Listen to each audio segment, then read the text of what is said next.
કરીએ આપણે 38માં ક્વેશ્ચન છે. દેખો દોસ્તો, આ 37માં ક્વેશ્ચનનો કન્ટિન્યુ પાર્ટ છે, એટલા માટે અહીંયા સેમ એક ટાઈપનો ક્વેશ્ચન છે જેની અંદર એવું કહેવામાં આવ્યું છે કે શીટ A2 છે તો A2ની સાઇઝ દર્શાવો.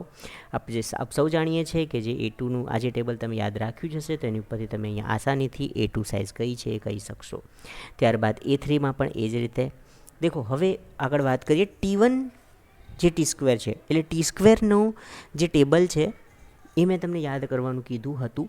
તો એની અંદર T0, T1, T2 અને T3 એમ સાઇઝના T² હોય છે. તમને T1 જે T² છે એની સાઇઝ પૂછી છે તો એની સાઇઝ કેટલી છે 1000. આન્સર આવશે એનો B. ત્યારબાદ વાત કરીએ, દેખો દોસ્તો, બે સેટ સ્ક્વેરને ભેગા કરીને અમુક એંગલ અચીવ કરવામાં આવતા હોય છે.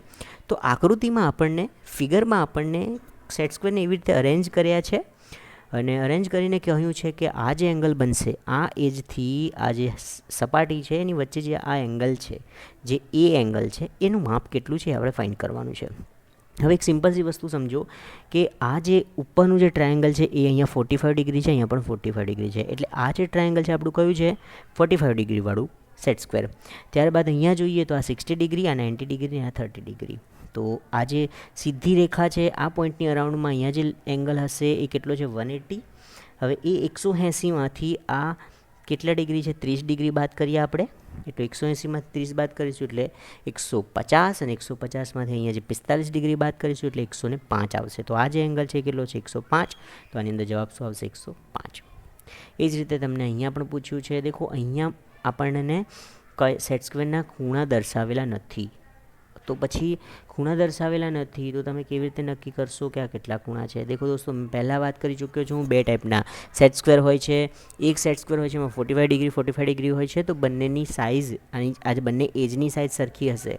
જો બંનેની એજની સાઇઝ સરખી ના હોય તો તમે સમજી શકો છો કે આ વિષમ બાજુવાળું ત્રિકોણ છે. તો વિષમ બાજુવાળું ત્રિકોણ છે એટલે એના ખૂણાના માપ અલગ અલગ હશે. આ બાજુ મોટી છે એટલે એની સામે નાનું ખૂણું હશે. આ બાજુ મોટી છે એની સામેવાળો આ મોટો ખૂણો છે અને આ બાજુ નાની છે એટલે એ નાનો ખૂણો છે. તો આ જે ખૂણો છે આ 30 ડિગ્રી છે તમારો. હવે આ જે સીધી એજ છે એ 180 ડિગ્રી બનાવતી હશે, એમાંથી 30 ડિગ્રી નીકળી ગયું એટલે એનું જે માપ છે કેટલું આવી જાય છે 150.